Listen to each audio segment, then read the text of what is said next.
सर्वप्रथम संस्कार भारती परिवार की तरफ से हार्दिक अभिनंदन एवं स्वागत करता हूं। धन्यवाद, बहुत बहुत हमारे साथ लाइव वार्ता के अनुरोध को स्वीकार किया, इसके लिए सर आपका हृदय से आभार। आपका भी आभार, आपने मुझे अवसर दिया अपनी बातों को रखने के लिए। सर, सबसे पहले हम आपके संपूर्ण रंग यात्रा के साथ साथ अभिनय के विभिन्न आयामों को जानना चाहेंगे, जिसके माध्यम से आज के अभिनेता, खासकर युवा अभिनेता को एक दृष्टि मिल सके। दरअसल मैं रंगमंच में अपना काम कर रहा हूँ और काम करता रहूंगा जब तक अच्छा स्वास्थ्य रहेगा। मेरी रंग यात्रा किसी भी शौकिया रंगकर्मी की जैसे होती है शुरुआत में, वैसी ही मेरी भी हुई। मैं मध्य प्रदेश के एक छोटे से बुंदेलखंड के कस्बे दमोह में पैदा हुआ था, जहां बिजली भी नहीं थी उस समय। 1961 11 जनवरी जब मैं पैदा हुआ था, और रेलवे प्लेटफॉर्म पे भी रोशनी नहीं होती थी। वो सिग्नल लगाने के लिए लोग आते थे, ऐसा समय था। और टाटपट्टी वाला एक स्कूल था, मिशन हायर सेकेंडरी स्कूल, पर बहुत ही अच्छा स्कूल था, बहुत अच्छे टीचर्स थे। और वहीं दरअसल जब मैं 5 साल का था तो रविन्द्रनाथ टैगोर की एक कविता है प्रार्थना, वो मेरी माँ ने मुझे याद करा के दुर्गा पूजा के पंडाल में बोला कि इसको जाके सुनाओ। तो मैं 5 वर्ष की आयु में रंगमंच पे आ गया था, और उसके बाद मैं लगातार स्कूल में करता रहा काम, मिशन स्कूल में नाटकों में करता रहा।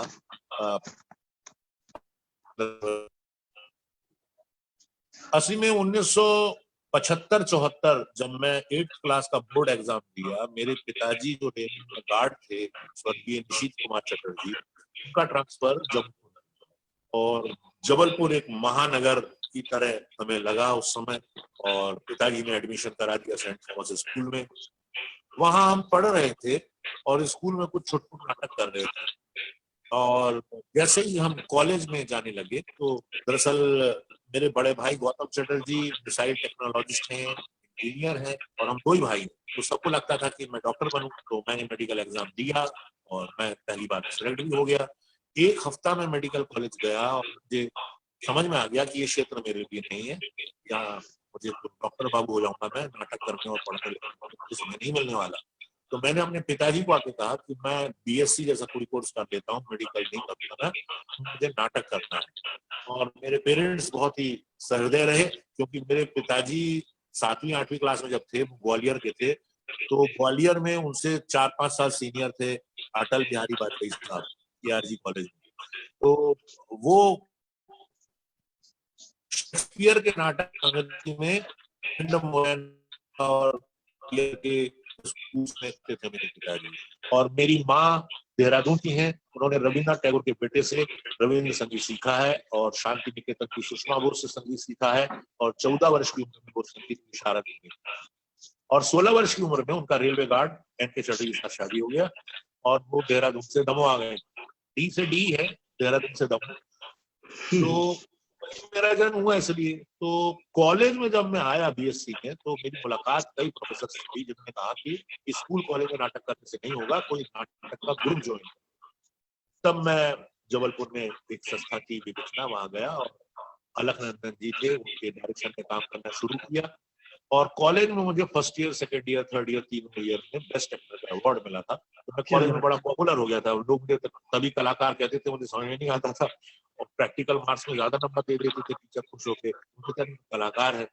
तो इसका मुझे कुछ फायदा मिलना शुरू हो गया था, और मैंने तय करके रखा था कि मैं नौकरी जैसी चीज जो होती है बन के नहीं कर सकता, क्योंकि मेरा स्वभाव ऐसा नहीं है। या तो मैं 3 साल में 30 बार ट्रांसफर हो जाएगा, या 3 साल में 3000 बार मुझे सस्पेंड कर दिया जाएगा। मेरा वैसा स्वभाव ही नहीं है, मैं खुले दिमाग का आदमी। तो पिताजी ने कहा कि क्या करोगे? मैं कहा थिएटर करूंगा। तो उसी समय 1982 मेरा ग्रेजुएशन कंप्लीट हुआ, 81 जबलपुर रॉबर्टसन साइंस कॉलेज से, और रंगमंडल भारत भवन बन रहा है और कुछ युवा लोग की जरूरत है, ऐसा एक ऐड आया। उसी समय रेलवे से कमर्शियल इंस्पेक्टर की नौकरी का आया, और डेज केमिकल से मार्केटिंग सुपरवाइजर का आया। तो मेरे पिताजी ने कहा क्या करोगे? मैंने कहा ये यहाँ जाऊंगा, नाटक बात करूंगा। तो मैं गया, और वहां मुझे अपने रंग गुरु लोग मिले, आदरणीय स्वर्गीय कारण साहब, हमारे आदरणीय बंसी कौल साहब, ये सब लोग सिलेक्शन पैनल में थे। और 14 NSD वाले भी थे पास आउट इंस्टीट्यूट में, पर पता नहीं कुछ किस्मत रही होगी अच्छी, काम पे ऐसा कुछ मैंने जाना नहीं था। करण जी ने मुझे रंगमंडल आर्ट में सेलेक्ट कर दिया और पहला नाटक चतुर्भाणी उसी में मैं मेन रोल कर रहा था, कालिदास समारोह उज्जैन। और उसके बाद ये यात्रा है वदन आधे अधूरे, अंधा योग अश्वत्थामा होती गई। 3 साल बाद 84 में मुझे लगा कि मुझे नेशनल स्कूल ड्रामा जाना चाहिए। मैं वहां गया और 84 से 87 तक वहां पढ़ाई की। मेरे बैचमेट इरफान खान साहब थे, पहले चले गए दुनिया से। नीता वशिष्ठ, अशोक लोखंडे, अमित बनर्जी, भारती शर्मा, इदरीस अनवर मलिक, ये सब हम लोग, भवानी बशीर, हम लोग एक ही बैच में थे। 3 साल वहां पर ईडीपस से लेकर शाकुंतलम तक हम लोग नाटक किए। और 87 में मुझे लगा कि अब कोर्स खत्म हो गया है, मुझे नाट्य कर्म करने के लिए भोपाल लौटना चाहिए। तुम लोगों ने कहा कि अब बॉम्बे क्यों नहीं जा रहे, अब दिल्ली क्यों नहीं रुक रहे? तो मैंने कहा कि मैंने नेशनल स्कूल ड्रामा से कोर्स नाटक के लिए किया है, सिनेमा के लिए नहीं किया। और सरकार ने मेरे ऊपर पैसा खर्चा किया है, मैं कम से कम 25 साल थिएटर करूंगा। और मैं भोपाल चला आया अगली ही ट्रेन मालवा पकड़कर, और सब लोग बहुत हंसे भी, लेकिन रतन टीएम साहब ने मेरी प्रशंसा की कि ठीक कर रहे हो। राम गोपाल बजाज साहब ने मेरी तारीफ की कि ठीक कर रहे हो। और मैं वापस आया और 87 से 90 तक दोबारा रंगमंडल में रहा और फेदरा, फादर, फुटबॉल, नए नए नाटकों में मुख्य भूमिकाएं निभाई। लगभग 150-200 नाटकों में मुख्य भूमिकाएं निभाने के बाद 12 नवंबर मुझे लगा मुझे अपनी संस्था खोलनी चाहिए, स्वतंत्र रंगकर्मी बनना चाहिए। और मैंने दोस्त नाम से अपनी संस्था बनाई। अभी तक दोस्त के बैनर से हम 200 नाटक कर चुके हैं, 4 उपन्यास, 180 कहानियां और 150 कविताएं कर चुके हैं। भारत रंग महोत्सव, जोनल सेंटर, बड़े बड़े आयोजनों में भाग ले चुके हैं। तब एक और मोड़ आया कि राष्ट्रीय नाट्य विद्यालय ने मुझे 91 से पढ़ाना के लिए बुलाया, एक्सपर्ट बना के। और मैं NSD की वर्कशॉप में पूरे देश भर में घूमा और वहां मुझे भारत की संस्कृति समझ में आई। भारत का खान पान, बोली, लहजा अलग अलग प्रदेशों में कैसे बदल जाता है। देशज होना मेरा शुरू हुआ और मुझे लगा लंदन जाना बेकार है। लंदन जाने का एक ऑफर था 2 साल के लिए, पर मैं लंदन नहीं गया। मैंने कहा पहले मैं कश्मीर से कन्याकुमारी पूरा देश ही देख लूं, थिएटर कर लूं, फिर लगेगा तो लंदन जाऊंगा। नहीं तो लंदन जाने की ऐसी कोई इच्छा न तब थी, ना सिनेमा की इच्छा भी नहीं। तो NSD के दिए गए इन वर्कशॉप्स की वजह से पूरे देश भर में थोड़ा बहुत मेरे को पहचानने लगे, थोड़ा नाम हो गया और थोड़ा घर का खर्चा फ्रीलांसिंग में हर महीने चलने लगा। हालांकि कर्ज लेना तब भी जारी था, बिजली का बिल नहीं दे पाते थे, एक बेटा है उसके दूध का पैसा नहीं होता था, स्कूल के लिए बरसाती कैसे खरीदें, तरह तरह की चिंता है जिससे हर आदमी गुजरता है या एक साधारण आय का आदमी गुजरता है। मैं भी गुजरा हूँ और गुजरता हूँ अभी भी। तब दोस्त संस्था से नाटक करने के बाद, NSD में पढ़ाने के बाद मुझे बजाज साहब ने NSD में प्रोडक्शन करने भी बुलाया।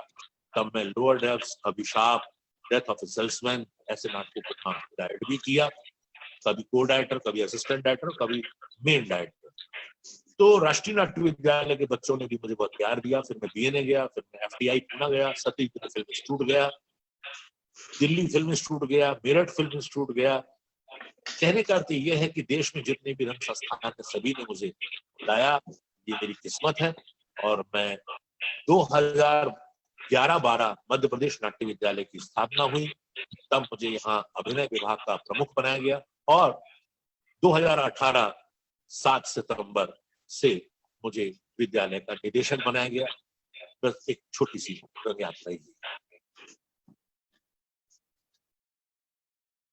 सर, जैसा कि मैं फेसबुक पे देख रहा हूं कि हमारे साथ अभी बहुत सारे लोग जुड़ते जा रहे हैं, तो उनको मैं फिर से बताना चाहूंगा कि आप अभी हमारे साथ, मैं जिनके साथ वार्ता कर रहा हूं वो राष्ट्रीय नाट्य विद्यालय के निदेशक श्री आलोक चटर्जी जी हैं।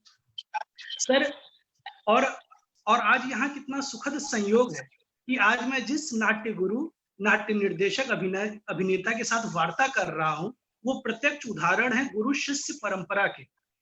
एक कलाकार को अपनी कला या प्रतिभा को मूर्त रूप देने के लिए या प्रकाशित होने के लिए उससे गुरु की प्रकाश की आवश्यकता होती है। लेकिन आज के इस आधुनिक रंगमंच के दौर में सर, गुरु शिष्य परंपरा की कड़ी टूटती जा रही है। तो सर, उस गुरु शिष्य परंपरा के आज के दौर में कैसे प्रतिपादित किया जाए? सबसे पहले मैं अपनी बात शुरू करने से पहले, कल जिनका जन्मदिन है डॉक्टर वाकणकर साहब को सादर नमन करता हूँ। सरस्वती नदी के ऊपर उनकी जो खोज और शोध है वो अभी भी उतनी ही समकालीन है और उसके ऊपर खोज हो रही है। अब मैं बात करता हूँ आपके सवाल के जवाब की, गुरु शिष्य परंपरा की। सच है कि मैं प्रत्यक्ष उदाहरण है। जी, मैं जब रंगमंच में आया 1975-76 में, तो जबलपुर में शौकिया रंगमंच में जहां मैं गया, वहां के गुरु ने, अलखनंदन जी ने कहा कि सबसे पहले जूते चप्पल बाहर जमा के रखो, उसके बाद कमरे में झाड़ू दो, दरी बिछाओ, उसके बाद बाहर चौकीदार को चाय पीने के लिए सबको बुलो और फिर आके प्रॉम्प्टिंग करने के लिए स्क्रिप्ट लेके कोने में बैठो। आते ही रूम नहीं देते, पहले देखते हैं, जांचते हैं, परखते हैं कितना सिंसियर है। तो वैसी शुरुआत मेरी आज भी है। मैं आज भी सफाई लाइन पे रखना, चप्पल जूते रखना, और वो जो गुरु शिष्य की परंपरा थी उसमें हम लोग को लात जूते गालियां भी मिलती थी। आजकल तो बच्चे बोलते हैं कि हम चाइल्ड लाइन में कंप्लेन कर देंगे, रंगकर्मियों को तो आप कुछ बोल ही नहीं सकते। आजकल तो स्टूडेंट डायरेक्टर जैसा कुछ हो गया है, या एक्टर डायरेक्टर जैसा हो गया है कि ये मेरे नाटक में बड़ा रोल कर रहा है तो ये मेरा चेला है। चेला होना अलग बात है। गुरु शिष्य परंपरा हमारे यहाँ अगर आप देखें तो गुरुओं ने कोई बहुत ज्यादा शिष्य नहीं बनाए जो वास्तविक गुरु हैं, लेकिन उनके एक शिष्य ही बहुत होते हैं।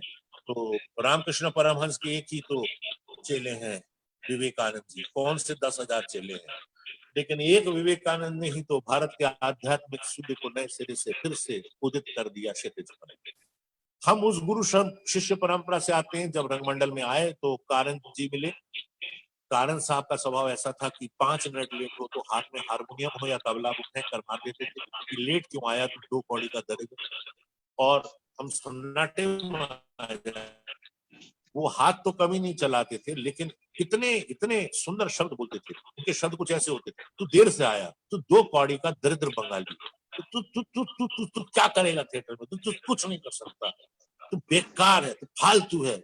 और अलखनंदन थे, वो बोलते थे कि आप तो बांस के वो हैं, गांठ हैं, उस गांठ को ना काट सकते न जला सकते हैं, ऐसे बांस हैं, आप मूर्ख हैं, आपने साहित्य नहीं पढ़ा, कविता नहीं पढ़ी। कारण जी बोलते थे तुम बंगाली हो, तुमने टैगोर शरद चंद्र कितना पढ़ा है, नहीं तो तुम्हारे बंगाली होने का क्या अर्थ है, तुमने टैगोर नहीं किया, नाटक नहीं पढ़े, तुम थिएटर में क्या करोगे। तो रविन्द्रनाथ टैगोर बड़े नाटककार हैं, संगीतकार हैं, तो मुझे पता था, बड़े नाटककार और कहानीकार हैं, ये मुझे कारण जी ने समझाया। उनका जीवन 5 साल अपनी जवानी में कलकत्ता में बीता था। बंसी कौल साहब मिले, बंसी कौल साहब ने मुझे अंधायोग में अश्वत्थामा का रोल दिया, और उन्होंने मुझे बताया कि एक एक्टर को फिजिकल रिदम की कितनी जरूरत होती है। अगर फिजिकल रिदम नहीं है तो मेंटल रिदम नहीं होगा, और फिजिकल और मेंटल रिदम के बगैर डायलॉग डिलीवरी का रिदम नहीं आ सकता, क्योंकि अंधायोग के डायलॉग ना तो गद्य में है ना तो पद्य में है। हम इसी परंपरा को लेकर राष्ट्रीय नाट्य विद्यालय गए, वहां मोहन महर्षि जी हमारे डायरेक्टर थे। वो सवेरे 7 बजे की क्लास में अगर कोई विद्यार्थी नहीं पहुंचा तो वो हॉस्टल पहुंच जाते थे ट्रैक सूट में, और गेट पे खड़े रहते थे। और सीधे एक दिन एक लड़के ने कहा सर दिसंबर की ठंड है, मुझे ठंड लग रही है, मैं क्लास नहीं जा पाऊंगा, तो उन्होंने उसके ऊपर 5 किलो की रजाई उड़ा दी और बोले दौड़ो, रन। इस तरह से मंडी हाउस में दौड़ता हुआ सेकंड ईयर एनएसडी का लड़का या फर्स्ट ईयर का लड़का जा रहा है। हमारे समय गुरु शिष्य परंपरा रेपर्टरी में भी थी। हम लोग रेपर्टरी के नाटक सीधे नहीं देख सकते थे स्टूडेंट होने के नाते।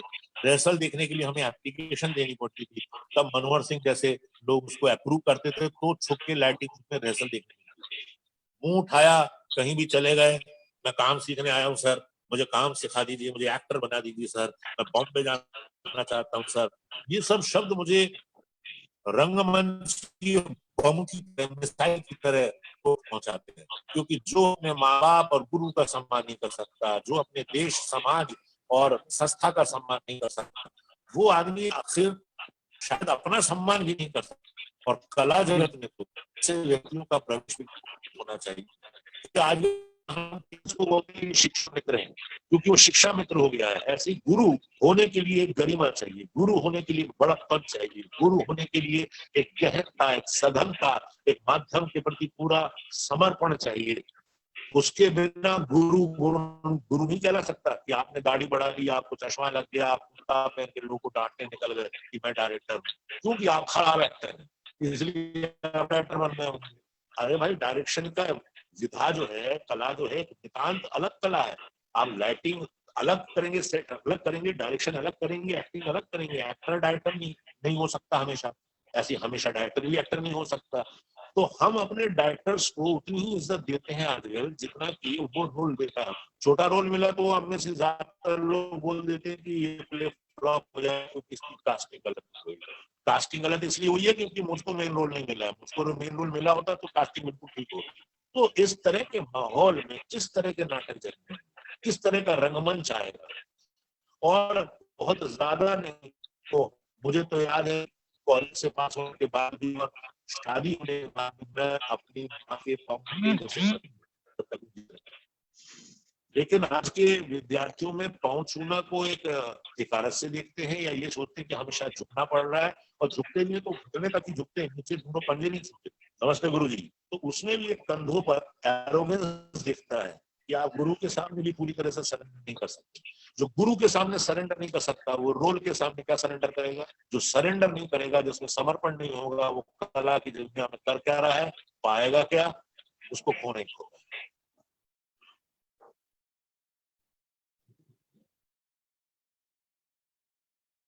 गुरु शिष्य परंपरा के ऊपर आप सवाल कर रहे थे।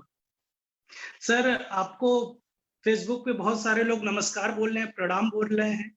सबको प्रणाम, अभिनंदन, नमस्कार।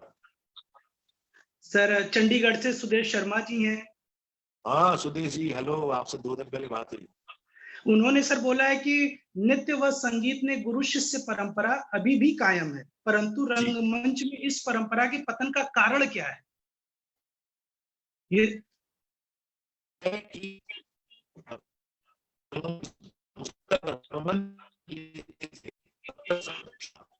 लेकिन ही फ्रांस के राजधानियों में दूर तक पहुंचा बदला कि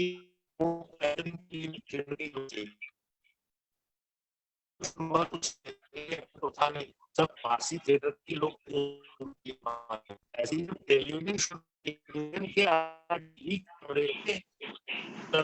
एक्टर को नहीं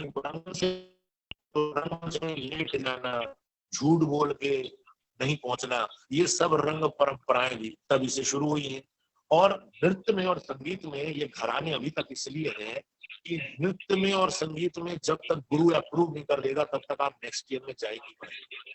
वहां कोई सेमेस्टर का या रिटर्न थ्योरी का या प्रैक्टिकल एग्जाम नहीं है। तो साल भर का असेसमेंट के बाद ही बिरजू महाराज बताएंगे कि बेटा सेकंड ईयर में जाओगे कि अभी 1 साल और रहो। मैं जब एनएसडी में पढ़ रहा था उस दौरान एक वेरोनिका करके लड़की थी वेस्ट इंडीज की, उनको बिरजू महाराज जी ने सेकेंड ईयर में या थर्ड ईयर में 4 साल रखा था। 4 साल आगे नहीं जाने देंगे, क्यों? आप शरणार्थ नहीं।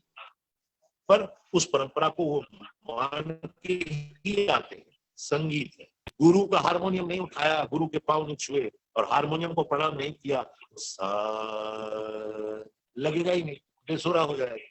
तो इसलिए अब ये भी नहीं हो सकता कि रंगमंच जैसा लोकतांत्रिक और जनांत्रिक माध्यम जो लाखों करोड़ लोग कर रहे हैं ये घरानों में बदल जाए। अब ये तो हो नहीं सकता, लेकिन कुछ अलग तरह के घराने पैदा हुए। मैं बॉम्बे जाता हूँ या हिंदी पट्टी में जाता हूँ या नॉन हिंदी पट्टी में भी जाता हूँ, लोगों ने कुछ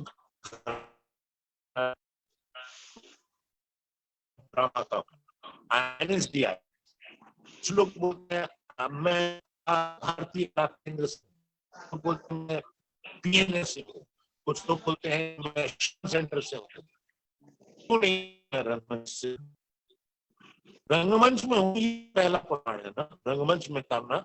हमने अपने कुछ घराने बना लिए जिन संस्थाओं से हम आए हैं या जिन संस्थाओं के व्यक्ति ने हमें काम सिखाया है, हमने उनको ही कला घराने के रूप में अंतिम रूप से स्वीकार कर लिया है। जबकि बुद्ध तो कहते हैं कि मेरा कहा हुआ शब्द भी अंतिम नहीं है, बुद्ध कहते हैं मेरा शब्द कहा हुआ अंतिम नहीं है। लेकिन हम लोगों ने अपने आप को कुछ इंस्टीट्यूट्स के घराने में बदल दिया है। फिर कुछ लोग बॉम्बे में मिलते हैं, बोलते हैं FTI ग्रेजुएट, थोड़ा मुंह भी टेढ़ा हो जाता है। तो मैंने एक से पूछा कि तुम मुंह टेढ़ा करके क्यों बोल रहे हो FTI? तो बोले सर मार्टिन ब्रांडो। तो मैं मार्टिन ब्रांडो फादर में रोल करने के लिए ऑपरेशन कराया था। तू कहाँ का है? पता चला कहीं भदोही का था शायद बेचारा। मैंने कहा दो ये निराला रहे हैं, निराला के बारे में पढ़ो, ब्रांड मिल जाएंगे। इस तरह का एक सांस्कृतिक विभ्रम, एक बौद्धिक दरिद्रता, साहित्य कविता के अध्ययन के अभाव में, दर्शन और मनोविज्ञान के अभाव में देश के हिंदी पट्टी के रंगकर्मियों में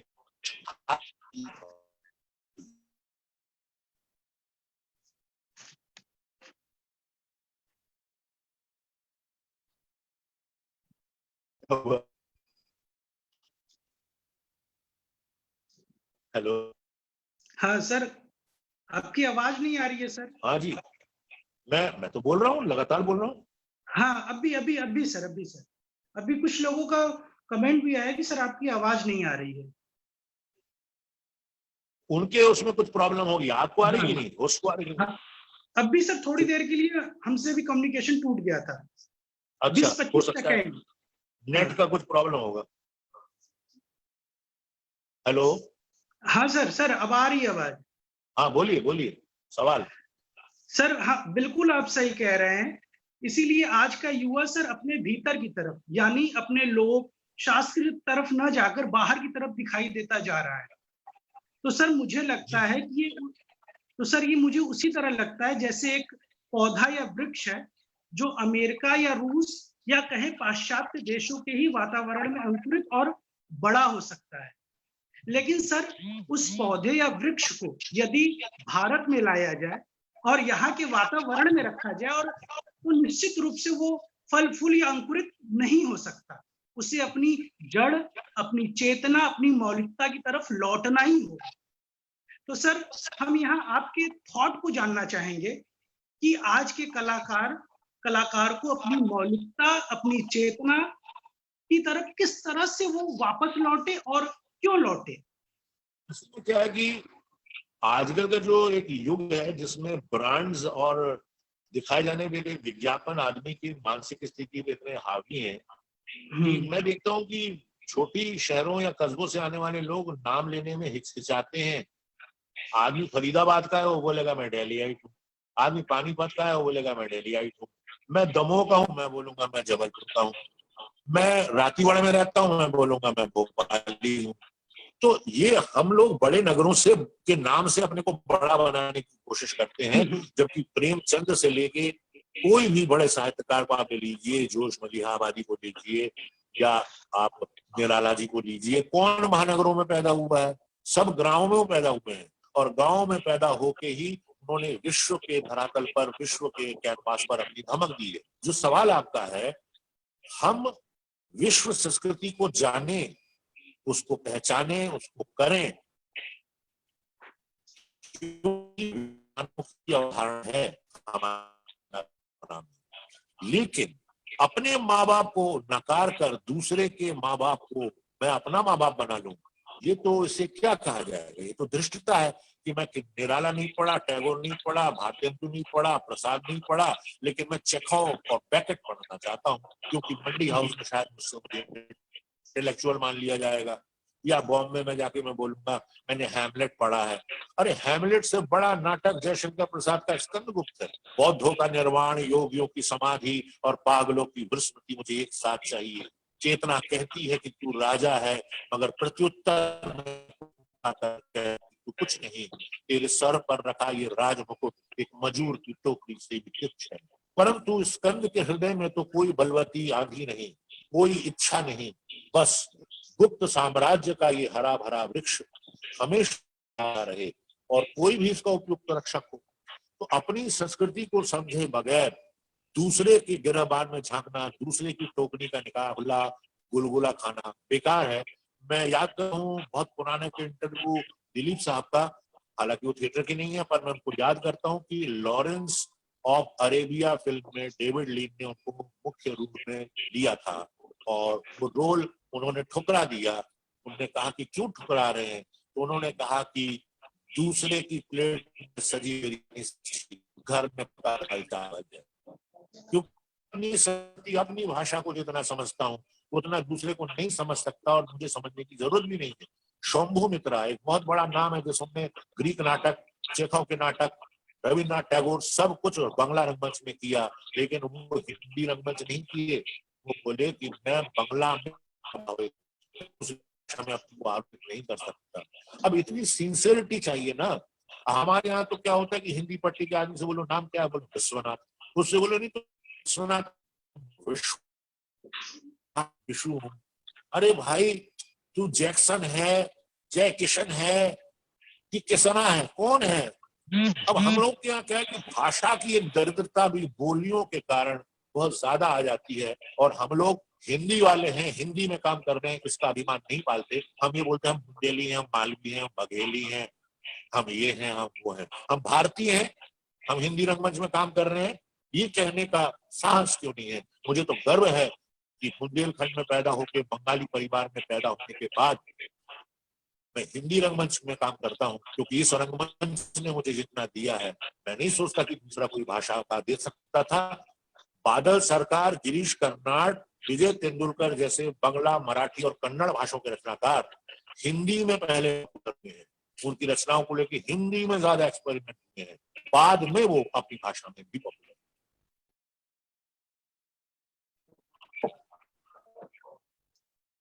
सर पूछना चाहता हूँ।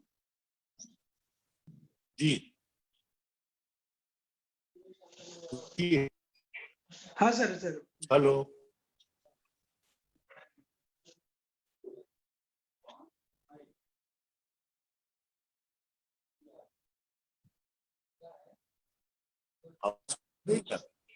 हाँ सर, आ रही आवाज? हाँ सर आवाज आ रही है।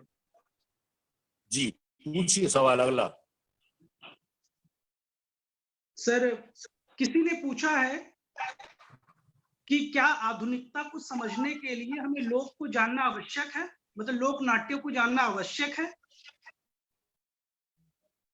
क्योंकि लोक नाट्य अलग से कोई चीज नहीं है। लोक नाटक आए हैं 11वीं 12वीं शताब्दी ईसा बाद, और जब हमारे यहाँ भरत मुनि के नाट्य शास्त्र के हिसाब से संस्कृत रंगमंच की महान परंपराओं के कारण धीरे धीरे आ गए, और वो राज दरबारों में आश्रित कलाकार बेरोजगार हो गए। 7वीं 8वीं शताब्दी के बाद वो गांव में चले गए, और 12वीं शताब्दी में वही तो लोक नाट्य की शक्ल में मिलता है। नहीं तो संस्कृत रंगमंच का विदूषक मस्खरा के रूप में लोक नाट्य में कैसे मिलता है? नट नटी सुधार से मिलते हैं, क्योंकि ये शास्त्र का ही है।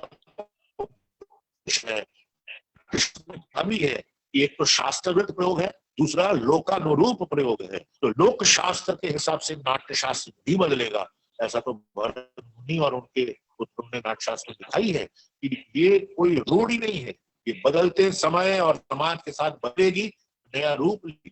तो लोक नाटक को अगर मैं नहीं समझता तो मैं अपनी स्थानीयता से कटा हूं।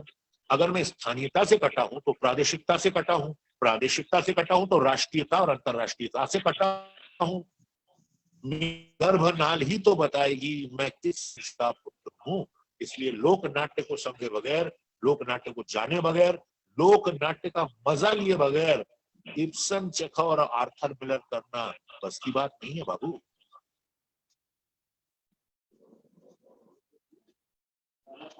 हेलो। हाँ सर। हाँ जवाब सर मिला? यहाँ मैं आपसे नाट्यशास्त्र और आधुनिक रंगमंच के संदर्भ में कुछ ऐसे विचार बिंदुओं को जानना चाहेंगे जो सीधे सीधे आज के हमारे रंगमंच के व्यवहारिक और प्रायोगिक पक्षों से जुड़ते हैं। नाट्यशास्त्र जो है, असली में नाट्यशास्त्र में 13 चैप्टर हैं बारे में, थिएटर के बारे में, लेकिन मूकाभिनय के बारे में भी उसमें 7वां या 8वां अध्याय पढ़ता है, जिसको आजकल माइम और पेंटोमाइम कहते हैं। नाट्यशास्त्र पहला शास्त्र है दुनिया का जब पूरा यूरोप बर्फ में दबा हुआ था, कोई सभ्यता वहां नहीं थी। हमारे यहाँ नाट्यशास्त्र लिखा जा चुका था, मतलब उसकी प्रयोग पहले हजारों वर्षों से होते होंगे, तभी तो शास्त्र लिखने की आवश्यकता हुई। शास्त्र लिखने के बाद भी उसकी एक परंपरा चलती है, और उसमें सिर्फ एक्टिंग के बारे में नहीं बताया गया है, उसमें नृत्य के बारे में, चित्रकारी के बारे में, शिल्प के बारे में बताया गया है। उसमें प्रेक्षागृहों का निर्माण, थिएटर, ऑडिटोरियम, हम लोग तो सिर्फ रविंद्र भवन और भारत भवन और आईपैक्स और ऐसे कुछ ऑडिटोरियम्स के बारे में जानते हैं, लेकिन दरअसल प्रोसिनियम रंगमंच जो है ये तो यूरोप से आया ना, ये तो हमारे यहाँ का नहीं है। हमारे यहाँ तो चतुरस्र रंगमंच है, प्रेक्षागृह है, विकृष्ट मध्यम है, त्रस्य है। अगर आपको सोलो करना है तो त्रस्य है, त्रिकोण आकृति का, जिसमें मुश्किल से 25 से 50 लोग बैठ सकेंगे, वो सोलो के लिए। तो मतलब सोलो देखने के लिए और लिखने के लिए भी एक पद्धति होगी, तभी तो ऑडिटोरियम का निर्माण हुआ। कितना विश्वसनीय है। हुआ क्या, उसको नृत्यकारों ने पहले अपना लिया, तो लोगों ने समझा कि ये डांस की चीज है। डांस की चीज नहीं है, नाट्य शास्त्र प्रायोगिक ग्रंथ है। भरत मुनि ने कहा है ये संदर्भ ग्रंथ नहीं है, ये प्रायोगिक ग्रंथ है। 10 रूपक क्या है? रूपकों के 10 प्रकार, लिखने के 10 तरीके, उनका प्रेजेंटेशन, मूवमेंट, उसका मेकअप। अब कुड़ियाट्टम में आप देखें, चाक्यार जब मेकअप करते हैं तो 4 घंटे 5 घंटे मेकअप में लगते हैं। वो जमीन पे लेट जाते हैं, वो मुंह से थोड़ा पानी ले देते हैं, कुछ बिस्किट खिला देते हैं, तो वो उनकी प्रिपरेशन है। लोक में भी शास्त्र की ये प्रयोग को आप देख सकते हैं। और आज भी जो नुक्कड़ नाटक गली गली होते हैं, ये तो संस्कृत नाट्य शास्त्र में वीथी नाटकम के द्वारा पहले ही एक्सप्लेन्ड है 10 रूपक में। अगर धनंजय को पढ़े तो, अभिनव गुप्ता, अभिनव भारती पढ़े तो हमारे यहाँ ऑडिटोरियम निर्माण से लेकर एक्टर के निर्माण की प्रक्रिया, एक्टर की ट्रेनिंग और सूत्रधार। हमें लगता है कि सूत्रधार कहानी कहने वाला है। सूत्रधार मतलब जिसके हाथ में सारे सूत्र होते थे, वो नाटक को आगे भी बढ़ा सकता था, रोक भी सकता था, इंटरफेयर भी कर सकता था। वो डायरेक्टर होता था मुख्य। लेकिन डायरेक्टर शब्द विदेशी है, हमारे यहाँ संयोजना बोलते हैं। संयोजना किसने की? या बंगला में शब्द है परिचालना। परिचालना किसने की? तो बंगला फिल्मों में भी डायरेक्टर शब्द नहीं आता, थिएटर में भी नहीं आता। परिचालना शंभुता, परिचालना उत्पल, परिचालना बाल सरकार, ऐसा आता है। ये डायरेक्टर शब्द हम हिंदी पट्टी के लोगों ने उधार लिया हुआ है। डायरेक्टर मतलब क्या हुआ? अब आप एक बात बताइए, ऐसे कितने डायरेक्टर हमारे पास बचे हैं जो रचना को इंटरप्रिटेट या व्याख्यात करते हो? ज्यादातर डायरेक्टर मैं देखता हूँ कि 16 असिस्टेंट लेके आते हैं। एक म्यूजिक करेगा, एक बजाएगा, एक गाएगा, एक स्पीच ठीक कराएगा, एक एक्टिंग ठीक कराएगा, एक सेट लगाएगा, एक लाइट कराएगा, एक प्रॉपर्टी लाएगा।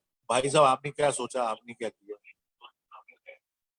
ऐसे निर्देशकों से भी हमें पीछे छोड़ाने की जरूरत है। निर्देशक तो वो हैं जो रचना को व्याख्या के साथ प्रस्तुत करते हैं, उसको एक सौंदर्य शास्त्र के साथ प्रस्तुत करते हैं। और नए एक्टर हों या पुराने एक्टर हों, शौकिया एक्टर हों या ट्रेंड एक्टर हों, एक बड़ा डायरेक्टर अपना काम निकाल लेता है। नहीं तो बंसी कौल साहब के साथ हमने जब अंधाधुन किया था, हम मुश्किल से 21-22 साल के थे और अश्वत्थामा का रोल कर रहे थे। तो किसी ने बंसी से पूछा कि आपने दुबले पतले लड़के आलोक चटर्जी को दे दिया, ये तो अश्वत्थामा लगता ही नहीं। तो बंसी जी ने अपने हाथ से विनोद में जवाब दिया कि have you ever met Ashwatthama? आप कभी अश्वत्थामा से मिले हैं क्या? जवाब नहीं आया। तो भाई जब तुमने देखा ही नहीं तो तुम्हें कैसे मालूम वो दुबला था, दबला, कमजोर था, कैसा था? तो निर्देशक व्याख्या देता है, अच्छा संगीत निर्देशक भी व्याख्या देता है, और अभिनेता, नाटककार के संदेश निर्देशक की व्याख्या को भाव जगत की गहनता और प्रवणता के साथ प्रस्तुत करता है और दर्शकों के दिलों तक संस्पर्श करता हुआ उसके दिमाग तक चला जाता है।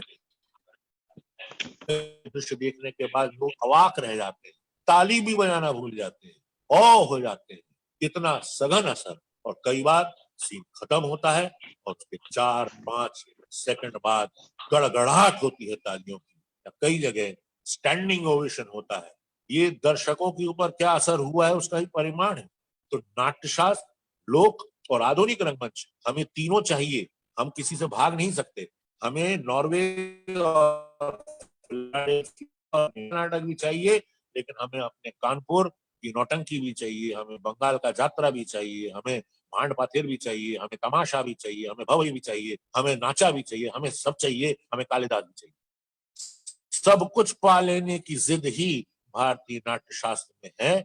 और नाट्य शास्त्र जैसा ग्रंथ दोबारा पढ़ना चाहिए, अगर नहीं पढ़ा है तो। सिर्फ हमारे तो कई मित्र ऐसे हैं जो लिख देते हैं भरत मुनि के नाट्य शास्त्र में कहा गया है। अच्छा, क्या कहा गया है? कितने चैप्टर हैं? तुमने पढ़ा क्या? जस्ट नाम। इसे कहते हैं रंगमंच में फेंक। बायोलॉजी होता है, जूलॉजी होता है, जिसे कहते हैं थैकोलॉजी।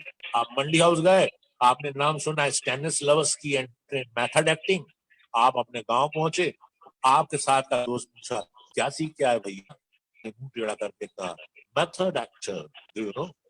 जो बौद्धिक कार है, जो मैं कहूंगा मूर्खता है, मूर्खता है, ये भी एक बड़ी समस्या है। Thank you. Sir Pradeep Dikshit ji हैं, वो पूछ रहे हैं रंगकर्मियों की बड़ी समस्या धनोपार्जन है।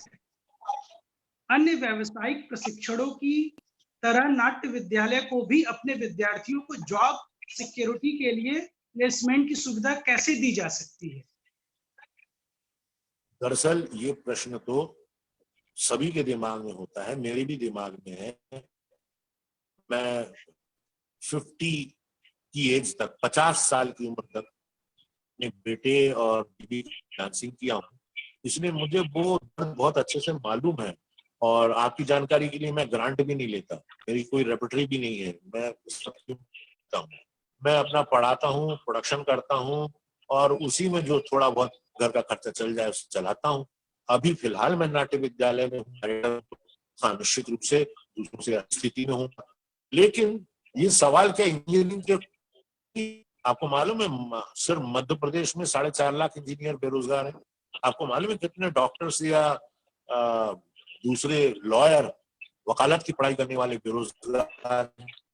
कोई स्कूल में पढ़ा रहा है, कोई बैंक में तो ये बेरोजगारी का सवाल तो हर क्षेत्र में है, और इस बारे में सरकारें ही कुछ करती है।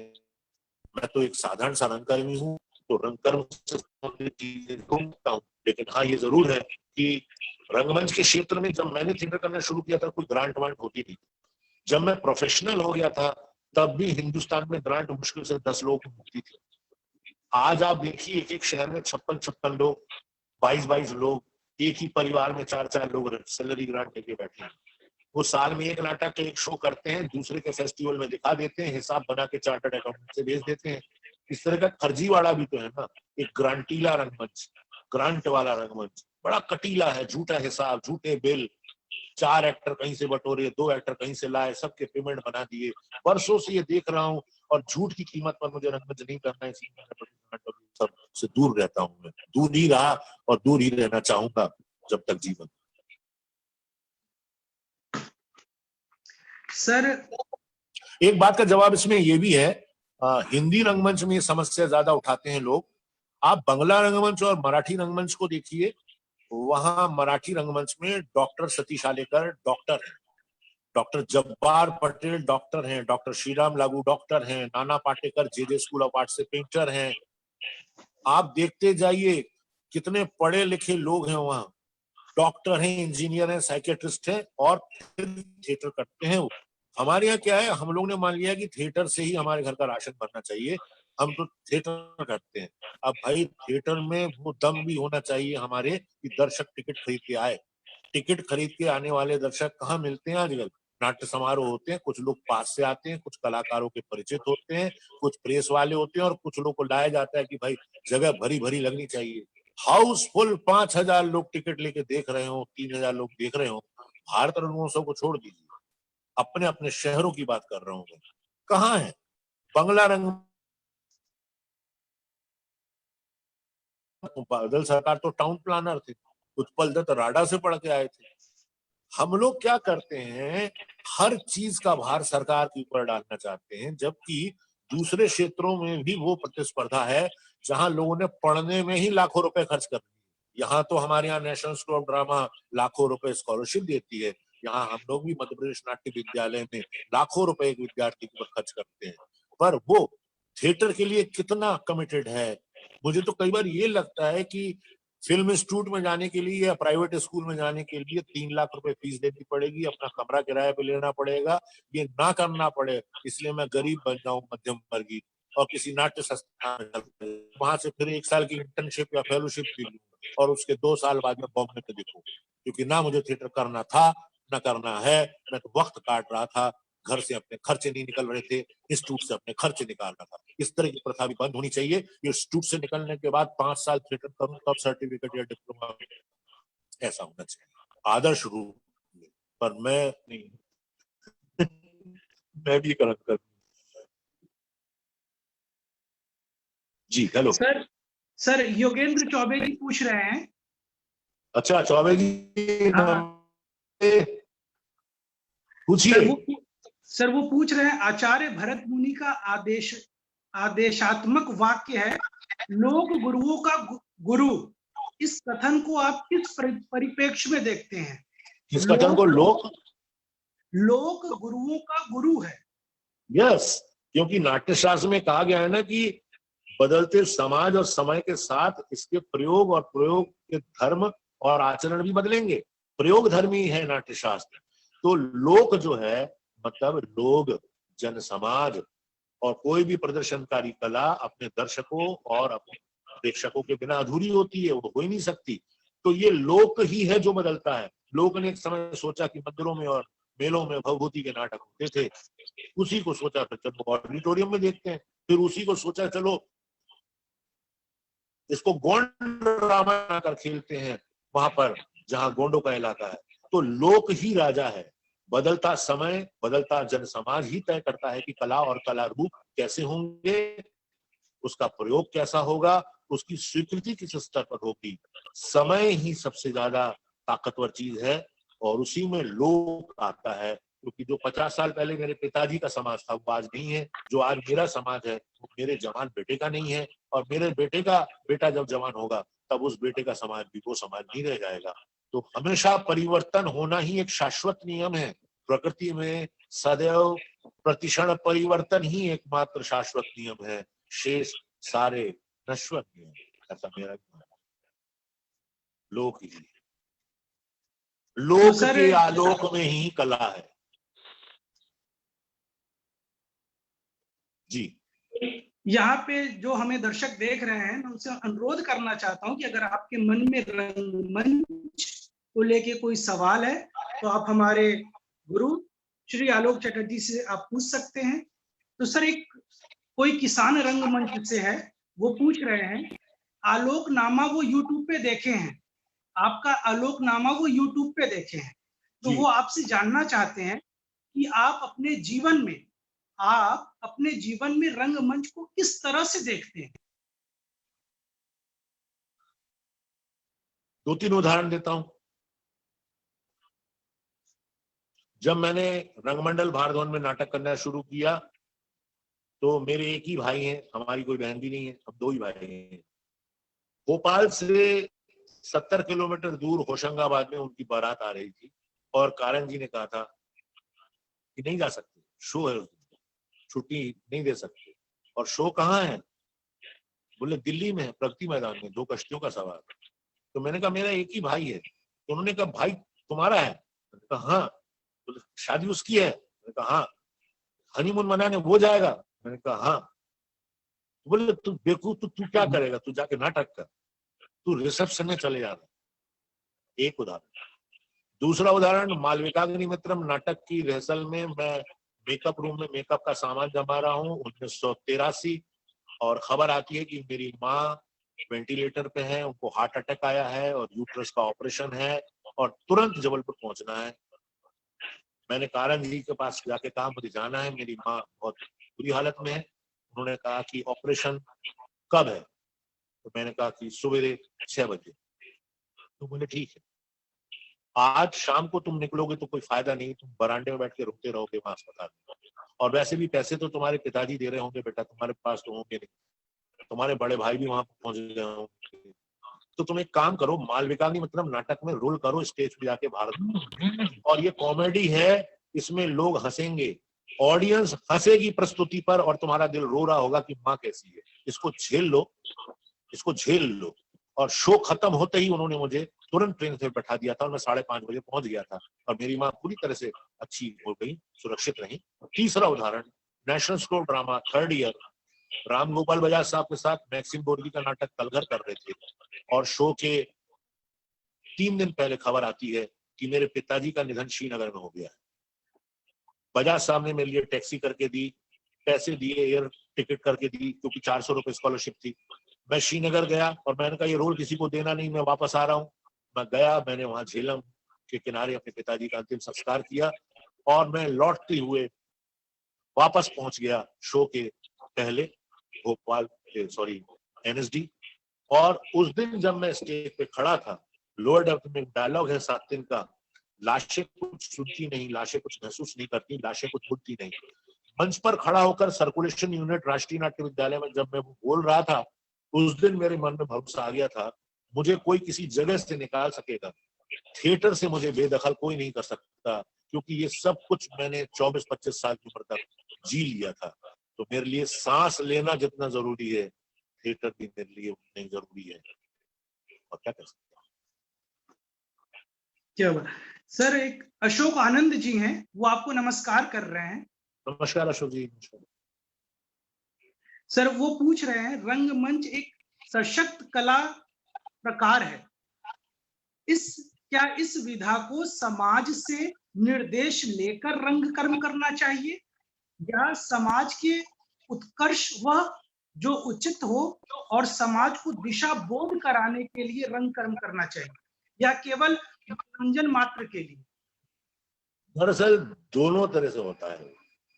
एक तो आपके परोक्ष या अपरोक्ष रूप से आप कुछ कहना चाहते हैं, कोई विचार है, कोई बात है जो नाटक की कहानी के द्वारा, चरित्र के द्वारा, अभिनय के द्वारा दर्शकों तक पहुंच रहा है। दूसरा एक ये है कि हमेशा समाज में जो हो रहा है वही हम दिखाएंगे, तो समाज को कैसा होना चाहिए ये कौन बताएगा। दरअसल यहाँ आता है साहित्य। साहित्यकार से बड़ा कोई नहीं होता, कवि से बड़ा कोई नहीं होता, लेखक से बड़ा कोई नहीं होता, एक्टर डायरेक्टर बहुत छोटी चीज है उसके सामने। क्योंकि अगर देश की स्वतंत्रता संग्राम के लिए लिखा गया नाटक भारतेंदु का अंधेर नगरी नहीं होता, अगर जयशंकर प्रसाद ने युवा चेतना जगाने के लिए जो ऐतिहासिक पृष्ठभूमि का लाभ लेकर नाटक लिखे, चंद्रगुप्त, समुद्रगुप्त, स्कंदगुप्त, वो किस लिए था? संस्कृत निष्ठ भाषा का इस्तेमाल किस लिए था? ताकि एक आदर्श देश कैसे, जवान कैसे थे, के लिए उदात्त भाव कैसी, प्रेम में कैसा समर्पण और गहरा था, ये बताने के लिए उन्होंने लिया। और भारतेंदु हो या प्रसाद हो, ये सब अंग्रेजी भी जानते थे, टैगोर अंग्रेजी भी जानते थे, तो उन्होंने फिर बांग्ला में क्यों नाटक? क्योंकि बांग्ला समाज के लिए उनको लिखना था। समाज में जो हो रहा है उस परिवर्तन का एक शीशा जरूर है थिएटर, लेकिन समाज को कैसा होना चाहिए इसका दिशा बोध देना भी रंगमंच का ही काम है। लेकिन मैं सीधे सीधे वो संदेश देना और मैसेज देने वाले नाटकों से थोड़ा परहेज करता हूँ। नाटक अपने आप में एक संदेश है, नाटक की कहानी अपने आप में एक संदेश है। अगर मैं कोई नाटक करता हूँ तो बताता है कि मैं समाज के किस चीज के बारे में बताना चाहता हूँ। और सबसे बड़ी बात है लोक और लोक की स्वीकृति। दर्शकों की स्वीकृति के बिना कोई भी प्रयोग आधारहीन है, फेक है, झूठा है, लाई है। दर्शक की स्वीकृति ही रंगमंच और कला रूपों के होने का प्रमाण है। नहीं तो खुद ही नाचे और खुद ही देखे, खुद ही गाए और खुद ही सुने, तो बहुत भयानक दुनिया हो जाएगी। सर, कोई प्रदीप कुमार साहू हैं, वो आपसे जानना चाहते हैं कि सर, नुक्कड़ नाटक का नुक्कड़ नाटक की उत्पत्ति के बारे में कुछ बताइए। मतलब वो नुक्कड़ नाटक की उत्पत्ति कैसे हुई? भाई वैसे तो मैंने बताया भरत मुनि के नाट्य शास्त्र में दश रूपक में वीथी नाटकम के हिसाब से इसका जिक्र है। वीथी का मतलब ही होता है सड़क। तो आधुनिक काल की अगर बात करें तो आधुनिक काल में दरअसल ब्रिटिश साम्राज्यवाद के विरोध में जब आंदोलन चल रहा था, उसमें सशस्त्र क्रांतिकारी भी थे और अहिंसक लोग भी थे, सत्याग्रही लोग भी थे और सामान्य लोग भी थे, परिवार वाले लोग भी थे। उस समय जब कम्युनिस्ट पार्टी का गठन हुआ भारत में, तो उसका एक कल्चरल विंग बनाने की जरूरत महसूस हुई कि गांव देहातों में जाकर स्वतंत्रता संग्राम के बारे में कुछ मैसेज देना है देश को। और वो जनता अधिकतर ग्रामीण है, अक्षर है, आदन है। तो डॉक्टर शिवदान सिंह चौहान ने एक लेख लिखा था 1940 इस बारे में, और 1940-41 में फिर IPTA की स्थापना होती है, इंडियन पीपुल्स थिएटर एसोसिएशन, जिसे आप इप्टा के नाम से जानते हैं। इप्टा के प्रारंभिक कलाकारों में बड़े कलाकार थे बलराज साहनी, शंभू मित्रा, अनिल विश्वास जैसे बड़े लोग फाउंडर मेंबर थे। लेकिन बहुत जल्द ये हो गए कि हम पार्टी का बिल्ला लगाकर नाटक नहीं कर सकते, हमें मानव समाज की नाटक करना है। लेकिन इप्टा की विंग नुक्कड़ नाटकों को लोकप्रिय बनाती रही, एक लंबी परंपरा है, वो चलती रही। और आजादी के बाद उसका असर धीरे धीरे कम होता चला गया। जब मैं कॉलेज में पढ़ता था तो नुक्कड़ नाटक होते थे, पर वो थोड़े सतही भी होते थे और थोड़ा प्रचार जैसा लगता था। सुनो सुनो सुनो, आओ भाइयों, एक शोषण की कहानी सुनो भाइयों। अरे यार, जीवन समाप्त हो गया, शोषण समाप्त नहीं होगा। आप बोल रहे हो कि 15 मिनट में हम शोषण समाप्त कर देंगे।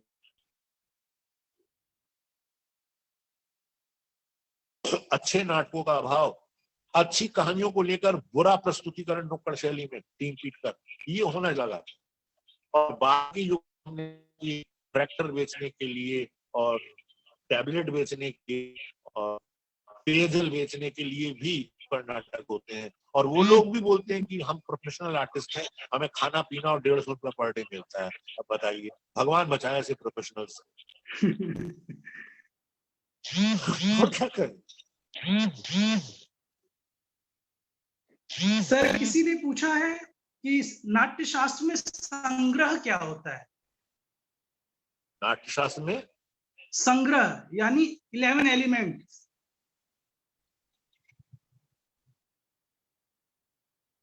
नाट्य शास्त्र में एलिमेंट मतलब किस चीज के एलिमेंट? अभिनय के एलिमेंट? सर, संपूर्ण नाट्य शास्त्र में संग्रह क्या है?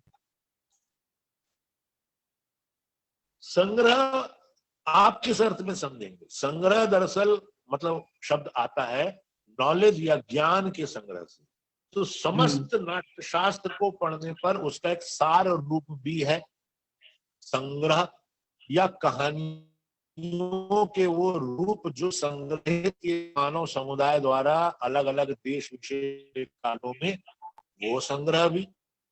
इन सब की बात कही जा रही है। जैसे नाट्यशास्त्र जो लोग पूरा नहीं पढ़ पाते, वो लोग अभिनव गुप्त का अभिनव दर्पण पढ़ते हैं कि उसमें प्रैक्टिकल इंटरप्रिटेशन जल्दी समझ में आएंगे। जो अभिनय दर्पण नहीं पढ़ पाते वो धनंजय का 10 रूप लेते हैं। और कुछ लोग MA कर लेते हैं, सभी ज्ञानी हैं। Yes sir. हेलो सर, एक अमन जेटली जी हैं, वो कह रहे हैं, मैं थिएटर आज के दौर में लाइव किया जा रहा है। जिस तरह से आधुनिक युग में आज कल सिनेमा भी डिजिटल होता जा रहा है, सर थिएटर का भी डिजिटल प्रसारण होना कितना सही है? प्रकाश डालिए। दरअसल ये जो हो रहा है ना, इसमें हम सब शामिल भी हो रहे हैं, लेकिन मैं आपको बता दूं कि ये विश्वव्यापी महामारी के कारण अधिक हो रहा है। हालांकि कुछ लोग ऐसे भी हैं जो YouTube पर एक्टिंग की क्लास चलाते हैं और बोलते हैं हम इससे पैसे भी कमाते हैं। तुमसे मैंने पूछा कि क्या आप करते हैं? बोले नहीं। मैंने कहा आप कभी करेंगे? बोले नहीं। तो वो YouTube पे एक्टिंग क्लास चलाते हैं, तो वो YouTube पर देख के एक्टिंग सीखने वाले लोग भी होंगे, तभी तो उसके उत्ते फॉलोअर होंगे। तो मुंडे मुंडे मति भिन्ना, हरि अनंत हरि कथा अनंता। जितने तरह के मनुष्य हैं, भाव है, बुद्धि है, रस है, उस हिसाब से लोग करते रहते हैं अपनी अपनी हरकतें। लेकिन दरअसल एक सीरियस अप्रोच देखिए ना, पहलवान भी रोज अखाड़े जाता है, एक गायक रोज रियाज करता है, एक डांसर रोज रियाज करता है। जिसे हम कहते हैं एक्टर या थिएटर वाला, वो क्या करता है? देर से सोता है, देर से उठता है, रात भर वो स्काइप और जूम पे लगा रहता है। अब इन दिनों लॉकडाउन है तो लोग बातचीत कर रहे हैं, घरों में बैठकर कुछ प्रस्तुतियां कर रहे हैं ताकि नकारात्मक असर से बचे और सकारात्मक बने रहे और क्रिएटिव रहे। लेकिन क्या मशीन मानवीय भावनाएं पैदा कर सकती है?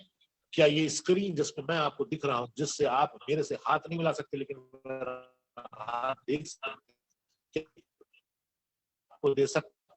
नहीं।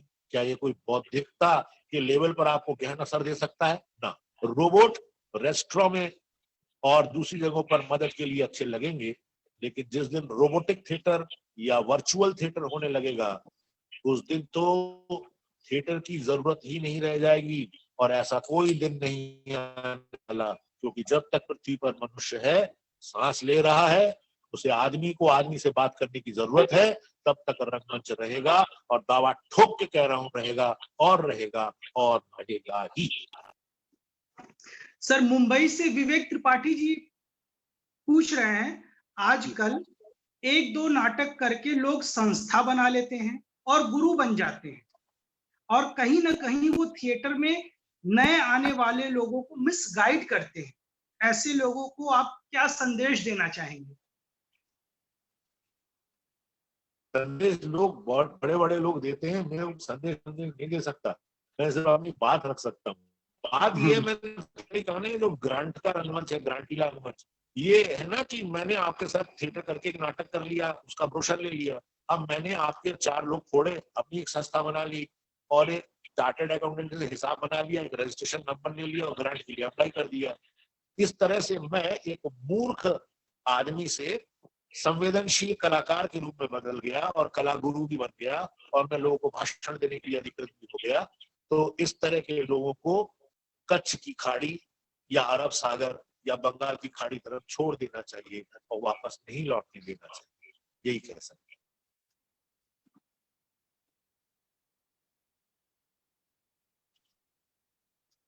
यही था। हाँ सर, आजमगढ़ से राजकुमार शाह जी पूछ रहे हैं कि रंगकर्मी को नाट्य विद्यालय से प्रशिक्षण के बाद अपने क्षेत्र में जाकर और रंगकर्म करने और स्थानीय स्तर पर अर्थोपार्जन के लिए लोग प्रेरित क्यों नहीं होते? इस पर जोर देने के लिए क्या होना चाहिए? अरे भाई, जब नेशनल स्कूल ऑफ ड्रामा बना था तो उसकी मूल संकल्पना ये थी कि देश के अलग अलग राज्यों से यहाँ विद्यार्थी आएंगे और 3 साल के बाद ग्रेजुएट होकर वापस उन्हीं जगहों पर जाएंगे, और जो हजारों सैकड़ों लोग काम करते हैं और नहीं आ पाते एनएसडी या नहीं आने की स्थिति या परिस्थिति है, उन लोगों को विधिवत ड्रामा स्कूल की ट्रेनिंग से गुजार के करके करेंगे। लेकिन बाद में हुआ ये कि राष्ट्रीय नाट्य विद्यालय भी टेलीविजन और सिनेमा में जाने की एक सीढ़ी बन गया, और हम लोग भी जो राष्ट्रीय नाट्य विद्यालय से सिनेमा में गए और सफल हुए, उन लोगों को ज्यादा याद करते हैं। लेकिन हम अपने लोक कलाकारों को, हम अपने शहर में जिन्होंने जीवन दे दिया 40 साल 50 साल या प्रदेश में दे दिया, उन लोगों को कहाँ याद करते हैं, उन लोगों को कहाँ फुटेज देते हैं। इस स्टारडम के शिकार हम खुद ही हो गए हैं। हम किसी साहित्यकार को मुख्य अतिथि नहीं बनाते, हम बुलाते हैं किसी ऐसे आदमी को जो 10,000 रुपए दे सके संस्था को। वो मुख्य अतिथि भी 4 लोगों के साथ लेट आता है, 10 मिनट और 20 मिनट पहले चला जाता है, तो कितना सम्मान देता है आपके काम को। हमको अपना काम ईमानदारी के साथ एक डॉक्टर, एक इंजीनियर, एक मिलिट्री मैन की तरह करना चाहिए। मिलिट्री मैन बोलता है मैंने बॉर्डर पे इतने लोग मारे, डॉक्टर बोलता है मैंने इतने ऑपरेशन किए, इंजीनियर बोलते हैं कि मैंने इतने पुल बनाए, थिएटर वाले ही हैं जो बायोडाटा छपवा के बैठे हैं, मैंने ये किया मैंने वो किया। अरे भैया, तुम सच में तुमने पैदा होकर दुनिया पे बड़ा एहसान किया। गजब।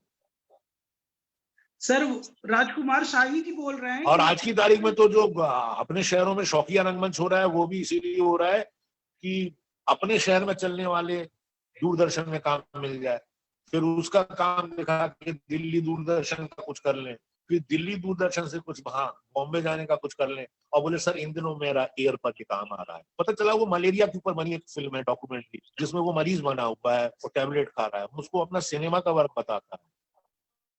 अब बताइए, ऐसे कलाकारों की भीड़ आ गई है और वो सब बोल रहे कि मैं भी कलाकार, मैं भी कलाकार, हम भी कलाकार। केलाकार है वो, कलाकार नहीं है वो। सर, समाज की हत्याएं हैं वो। सर इसका मुख्य सर इसका एक मुख्य कारण मुझे ये भी लगता है कि आज जो शौकिया रंगमंच हर नगर में इतनी तेजी से बढ़ रहा है, इसका एकमात्र कारण है कि जो नाट्य संस्थान से बच्चे स्नातक होते हैं, डिप्लोमा करते हैं या प्रशिक्षण लेके आते हैं, वो महानगर में चले जाते हैं। दरअसल उनको अपने शहर, अपने प्रदेश में जाके काम करना चाहिए, ये भी कारण है। सबसे पहले यही करना चाहिए सर, इसलिए तो मैं नेशनल स्कूल ऑफ ड्रामा से बेस्ट एक्टर का अवार्ड लेने के बाद ही अगली ट्रेन पकड़कर वापस मध्य प्रदेश भोपाल आ गया था। मैं दमोह में जाके हर साल थिएटर करता हूँ जहां मैं पैदा हुआ हूँ, मैं जबलपुर में जाके हर साल थिएटर करता हूँ जहां मैं से जुड़ रहा था, इसलिए तो मैं मुंबई नहीं गया, मैं कभी मुंबई नहीं गया, मैं भी दिल्ली नहीं रुका, इसलिए हर आदमी एनएसडी को एक प्लेटफॉर्म बनाया और आगे चला जाएगा। तो अगला कौन पैदा होगा ऐसा जो अपने हो सकता है उससे लड़की रहा हो, जो अपने परिवार की स्थिति का नहीं रहा हो, क्या वो उसे बता नहीं सकता? क्या वो 4 युवाओं को लेकर अच्छे नाटक नहीं कर सकता? संघर्ष से पलायन करने की प्रवृत्ति, ये भगोड़ापन, सिनेमा से हमें टेलीविजन में काम मिल गया सर, कुछ पैसे मिल रहे, हम इसलिए टीवी में चले गए, फिर टीवी का सीरियल भी बीच में छोड़ दिया और माला टंगवा ली मूर्ति पर और बोले कि सर सिंह हमें फिल्म मिल रही है सर, 2 दिन के 40,000 मिल रहे हैं। फिर एक दिन वो बॉम्बे से चले गए, बोले एक्चुअली हॉलीवुड में जो डिसिप्लिन है वो बॉम्बे में नहीं। तू हॉलीवुड में पैदा क्यों नहीं हुआ था भाई? तू समझ में आना चाहिए ना, तू जिस देश काल का है उस आदमी को अपनी औकात में रहना चाहिए, अपनी हैसियत पहचाननी चाहिए। बहुत ज्यादा अहंकारी और बड़बड़ करने से कुछ होता नहीं है।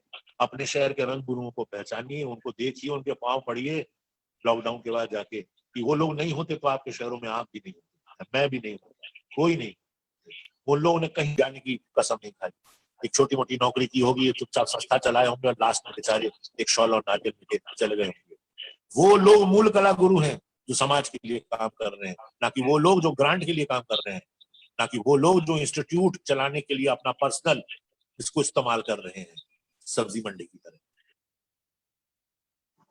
सर संजय सिंह कुछ पूछ रहे हैं कि नमस्कार, मैं ग्वालियर से हूँ। मेरा सवाल ये है कि वर्तमान समय में मध्य प्रदेश नाट्य विद्यालय अपनी जो भूमिका अदा कर रहा है, लेकिन विश्वविद्यालय के नाट्य एवं रंगमंच संकाय वो भूमिका क्यों नहीं अदा कर पा रहे हैं? दरअसल उसका भी एक जो मुझे कारण समझ में आता है, कई जगह में मैं गया हूँ विजिटिंग प्रोफेसर की हैसियत से। जब फिल्म और एमए कोर्स शुरू होने वाला था वर्धा में, तो मैं वहां गया था और मैंने डॉक्यूमेंट्री फिल्म भी बनाई थी गांधी आश्रम के ऊपर, विनोबा भावे आश्रम के ऊपर, और काम किया था। वो डिपार्टमेंट वहां बहुत अच्छा काम कर रहा है, आज भी एस्टेब्लिश्ड है। हैदराबाद अच्छा काम कर रहा है। असली में क्या प्रॉब्लम क्या है, ज्यादातर जगह कमेटी रिपोर्ट आई होगी तो यूनिवर्सिटियों में एमए कोर्स खोले गए, लेकिन एमए कोर्स थिएटर पढ़ाने वाली फैकल्टीज हैं क्या? फैकल्टीज मतलब उन विषयों के विशेषज्ञ हैं क्या? तो आपको आधुनिक नाटक, विश्व रंगमंच, लोक रंगमंच पढ़ा दें, प्रोडक्शन करवा दें। ऐसा ना हो कि एक कोई कोर्स कोऑर्डिनेटर होता है और वो शायद विभाग का होता है, कोई बॉटनी का, कोई गणित का, कोई अलग विभाग का, उसकी मूल रुचि अपने विभाग में होती है। अगर स्थायी विभाग अध्यक्ष हो, कम से कम 4 लोग की विधिवत फैकल्टी हो, तभी एमए कोर्स ठीक रहेंगे। नहीं तो हमने तो अभी देखा कई जगहों पर कि जिनके बच्चे 14 साल के हो गए, उन्होंने अपनी पत्नी के साथ खुद भी कर लिया एमए, क्योंकि क्लास जाना नहीं पड़ता, गूगल पे देख लेते हैं और एक नुक्कड़ नाटक का फेसबुक करवा के वो हो गया शो।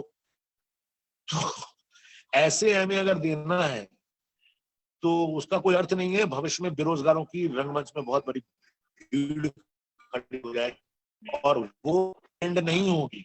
कुछ जगहों को छोड़ दे तो बाकी लोग ट्रेंड नहीं होंगे, शिक्षित नहीं होंगे, ज्ञान और मेहनत से जो हासिल होता है उसका कोई दूसरा विकल्प नहीं है। नहीं तो नेशनल स्कूल ड्रामा से निकलने वाला हर लड़का बड़ा एक्टर होता, बड़ा डायरेक्टर होता, बड़ा म्यूजिक कंपोजर होता। रंगमंडल भारत भवन का हर आदमी बड़ा डायरेक्टर, बड़ा डिजाइनर, बड़ा एक्टर होता। मध्य प्रदेश नाट्य विद्यालय का हर ग्रेजुएट बड़ा डायरेक्टर होता, बड़ा एक्टर होता। लेकिन ऐसा नहीं होता। कला समय की चलनी में बहुत बारीक छानती है, फिर चुनती है वो नगीने जिसे उसे हीरा बनाना है। सर बंसीदा कह रहे हैं आपके गुरु, मतलब हम लोग के गुरु बंसीदा इस समय ये लाइव देख रहे हैं। दादा प्रणाम करता हूँ, आपके सामने धृष्टता कर रहा हूँ, बोलने की माफ कीजिएगा। सर वो बोल रहे हैं कृपया इतना नाराज मत होइए। अरे दादा एक्टर हूं ना, भावावेश में आ गया था, ऐसी कोई बात नहीं। आशीर्वाद बनाए रखिए दादा, आशीर्वाद बनाए रखिए।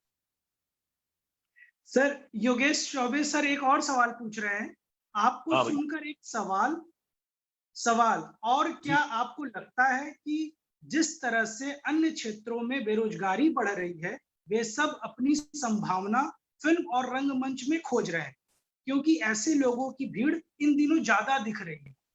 हाँ, दरअसल पहले तो ये बड़ा पॉजिटिव लगता था कि हम लोग ने जब थिएटर करना शुरू किया था तो एक संस्था में मुश्किल से 8-10 लोग होते थे और 2-1 पदाधिकारी होते थे। और वो संस्था वर्षों चलती थी। हम लोग जबलपुर में थे तो वहाँ मिलन थी, कचनार थी और थी और संस्थाएं थी और सब संस्थाओं के अपने 8-8, 10-10 लोग होते थे। उसमें 2-4 सीनियर, बाकी हर साल कुछ कॉलेज से आ जाते थे, 2-4 नहीं। लेकिन एक सामाजिक सौदेश्यता, एक पारिवारिक जुड़ाव हम सब के बीच में होता था और वो वर्षों बाद आज भी जीवित है। लेकिन अगर हम देखते हैं आजकल जो आपका मूल प्रश्न है, फिर से बोलिए उसको। हेलो। हाँ सर। जो मूल प्रश्न जो चौबे जी का, कि अन्य क्षेत्रों में बेरोजगारी जो बढ़ रही है, हाँ, ये तो सब बाद में क्या हुआ कि मैंने भी यहाँ अपना दोस्त ग्रुप बना के थिएटर करना शुरू किया। तो मेरे पास पत्रकारिता विश्वविद्यालय, इंजीनियरिंग कॉलेज और एमबीए स्टूडेंट आने लगे। तो मैं बड़ा खुश हुआ कि पहले तो कम पढ़े लिखे लोग आते थे, अब बड़े बौद्धिक लोग और समाज के लोग आ रहे हैं। लेकिन बाद में पता चला कि दरअसल जो पत्रकारिता विश्वविद्यालय से आ रहा था वो इसलिए आ रहा था क्योंकि उसे टेलीविजन में एंकर की नौकरी चाहिए थी और उसको स्पीच सुधारनी थी एक्सप्रेशन के साथ, तो थिएटर में मिल सकती थी। इंजीनियर जो था वो गवर्नमेंट इंजीनियरिंग कॉलेज का नहीं था, प्राइवेट इंजीनियरिंग कॉलेज का था, जहाँ 48% नंबर पे भी एडमिशन मिल जाता है। तो वो दरअसल मूल रूप में उतने बौद्धिक भी नहीं थे। और हम देख ही रहे हैं जो बेरोजगारी की समस्या समाज के हर क्षेत्र में है, इंजीनियर हो या नॉर्मल ग्रेजुएट, पोस्ट ग्रेजुएट हो। आज सोचिए ना, समाज में हिंदी एमए की कोई कीमत है क्या? मनोविज्ञान या दर्शन में एमए करने की कोई कीमत है क्या? इसलिए कोई आईटी में भागता है, कोई किसी में भागता है, कोई नहीं जाता है। तो ऐसे लोग रंगमंच को एक ऐसे क्षेत्र के रूप में भी देखते हैं कि हम अपना काम कर पाए या नहीं कर पाए, ये करके कुछ कलाकार कहलाएंगे, ये कह के घर घर परिवार मोहल्ले में कुछ इज्जत पालेंगे, कि स्थानीय अखबारों में हमारी तस्वीर आ जाएगी। तो दरअसल हम कुछ नहीं होते हुए भी कुछ तो हो ही जाएंगे। तो वो एक अस्तित्व की लड़ाई भी है। जैसे बंसीदा ने एक बार कहा था कि शायद आदरणीय को याद होगा कि जो ड्रामा स्कूल्स में भीड़ दिखती है आवेदकों की, ये इस बात का प्रमाण नहीं है कि रंगमंच में रुचि बढ़ रही है। ये इस बात का प्रमाण है कि समाज में बेरोजगारी ज्यादा है, युवा परेशान है, तो 1-2 साल 3 साल स्कॉलरशिप पे पढ़ने के लिए आ जाता है। बहुत कम लोग होते होंगे जो उस माध्यम की गंभीरता को समझते हुए उसमें आना चाहते हैं। ये सच बात भी है कि अगर स्कॉलरशिप्स बंद कर दी जाए, फेलोशिप बंद कर दी जाए, तो कितने लोग आवेदन करेंगे संस्थाओं में, ये भी एक प्रश्न। सर, एक किसान रंगमंच सवाल पूछ रहे हैं कि गांव में रंगमंच मनोरंजन के लिए होता था, गांव में रंगमंच मनोरंजन के लिए होता था, अब वो विलुप्त क्यों हो रहा है? कभी गांव में कोई भी ग्रांट की बात नहीं होती, फिर भी वो संस्कृति क्यों विलुप्त हो रही है? दरअसल आजकल जो गांव बदले हैं वो तो समाज और समाज में आने वाली जो टेक्नोलॉजी का आक्रमण है उसके कारण। आप देखिए दूर दूर के गांव में डिश एंटीना आज से बरसों पहले से है। क्या बात? और आजकल जो शहरों के पास गांव हैं वो तो धीरे धीरे वार्ड में बदलते जा रहे हैं, क्योंकि डेवलपमेंट होता है शहर का चारों तरफ, तो वो आसपास के कम से कम 200-300 गांव वार्ड में बदल जाते हैं।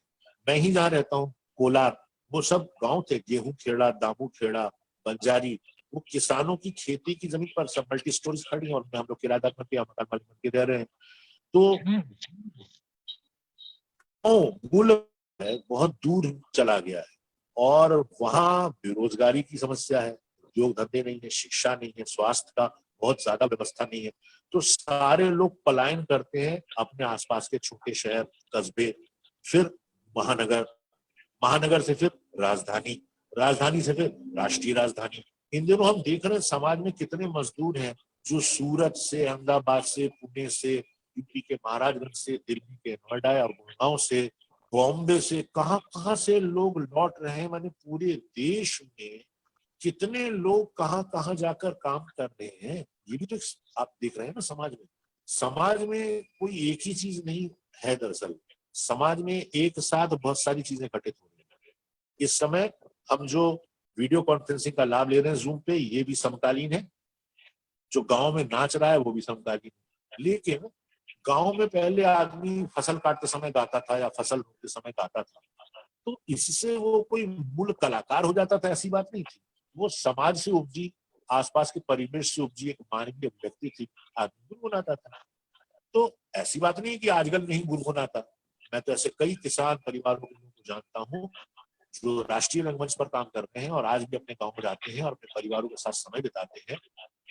ऐसे लोग भी हैं, लेकिन जब तक सुविधाएं गांव तक पूरी नहीं पहुंचेंगी, शहरों की ओर तो पलायन हमेशा से हो। विमल रॉय का जो फिल्म थी 2 बीघा जमीन बलराज साहनी की, तो वो कहानी विस्थापन की है। अगर सबको अपनी जगह ही सब कुछ मिल जाएगा तो शायद हिलेगा भी नहीं। एक दूसरी प्रॉब्लम ये भी है। सर साहिल नयन जी हैं, वो पूछ रहे हैं कि सर जैसा आपने कहा कि गुरु के लिए सिर्फ एक ही शिष्य काफी है, फिर से हाँ, बोलूं सर? नहीं, मतलब होता ही है ना कि आपके पास काम करने वाले बहुत से लोग होते हैं ना, लेकिन हाँ आपका उत्तराधिकार संभाल सके ऐसा तो कोई एक ही होता है। हाँ, तो सर वो आगे कंटिन्यू कर रहे हैं कि सर जैसा आपने कहा कि गुरु के लिए सिर्फ एक ही शिष्य काफी है, तो फिर आप वो एक शिष्य में कौन सी क्वालिटी देखते हैं?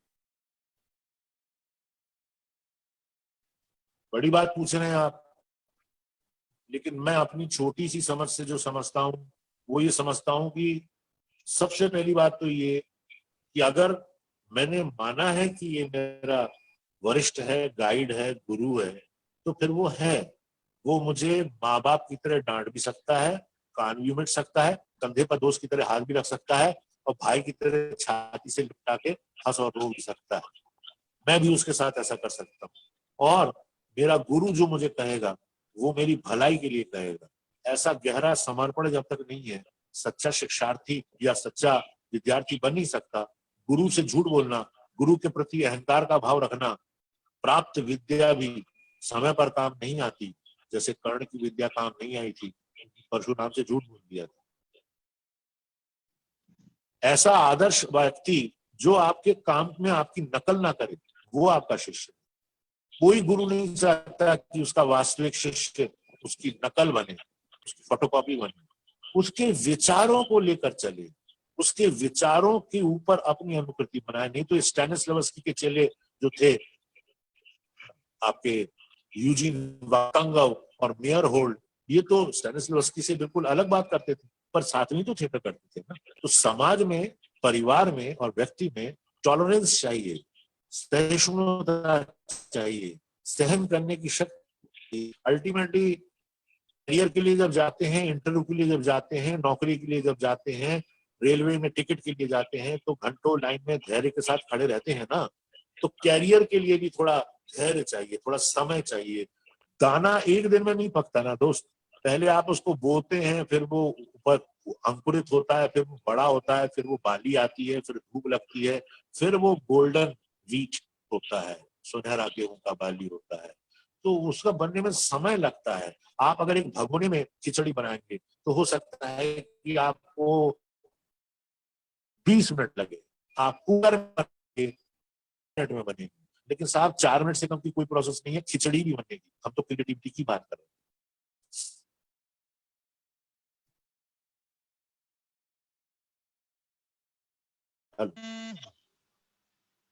हेलो, आवाज आ रहा है जी? सर आवाज आ रही मेरी? हाँ बिल्कुल आ रही। सर साकेत चटर्जी जी हैं बिहार से, वो कह रहे हैं दादा दादा को सुनना अपने आप में कुछ सीखना है, अच्छा लगा। इस तरह के आयोजन के लिए संस्कार भारती को मासूम आर्ट ग्रुप की ओर से शुक्रिया।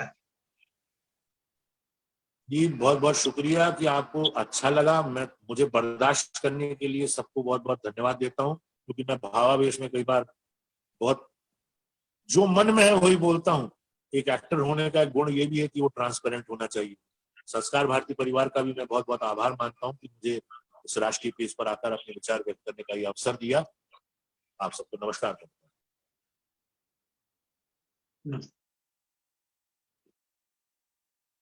ये सर आखिरी प्रश्न, इसके बाद ये हाँ वार्ता हम यहीं समाप्त करेंगे। जी, 11:50 हो रहा। हाँ जी, ज्यादा हाँ, बोल दिया मैं शायद। नहीं नहीं सर, सर ये रागिनी सेन गुप्ता है, वो पूछ रही हैं नाटक के प्रारंभिक ज्ञान की पुस्तक के नाम बता दीजिए। नाटक अरे के रे, प्रारंभिक ज्ञान की पुस्तक के नाम बता दीजिए। भारतीय रंगमंच आद्य रंगाचार्य, लेखक का नाम आद्य भारतीय रंगाचार्य, रंगमंच आद्य रंगाचार्य। भारतीय रंगमंच आद्य रंगाचार्य जी की पुस्तक। हाँ,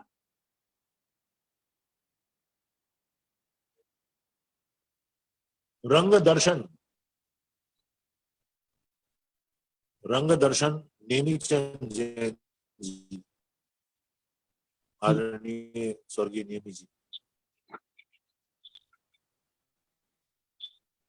एक अंकुर जी की किताब है शेल्डॉन चेनी, दूसरे नाट्यशास्त्र की खोज। उसके बाद शेल्डॉन चेनी की एक किताब हिंदी में भी है, अंग्रेजी में भी है, द थिएटर, रंगमंच। वो बहुत अच्छी किताब है। और पाश्चात्य रंगमंच आपके बनारस के ही पंडित सीताराम चतुर्वेदी जी की किताब है। ये पढ़ने, इसमें 1 साल लग जाएगा, फिर आगे बात करें, क्योंकि तो नाम सर लिखना ही इम्पोर्टेंट नहीं, इसको पढ़ना भी सही है, पढ़ना भी पड़ता है। सर जी। आप संस्कार भारती केंद्रीय पेज के लिए आप लाइव होने के लिए हमारे अनुरोध को स्वीकार किया, अपना बहुमूल्य समय दिया, इसके लिए आपका तहे दिल से शुक्रिया, आभार, अभिनंदन। जी धन्यवाद, आपका भी बहुत बहुत आभार, बहुत बहुत अभिनंदन। जय राष्ट्र। जय राष्ट्र।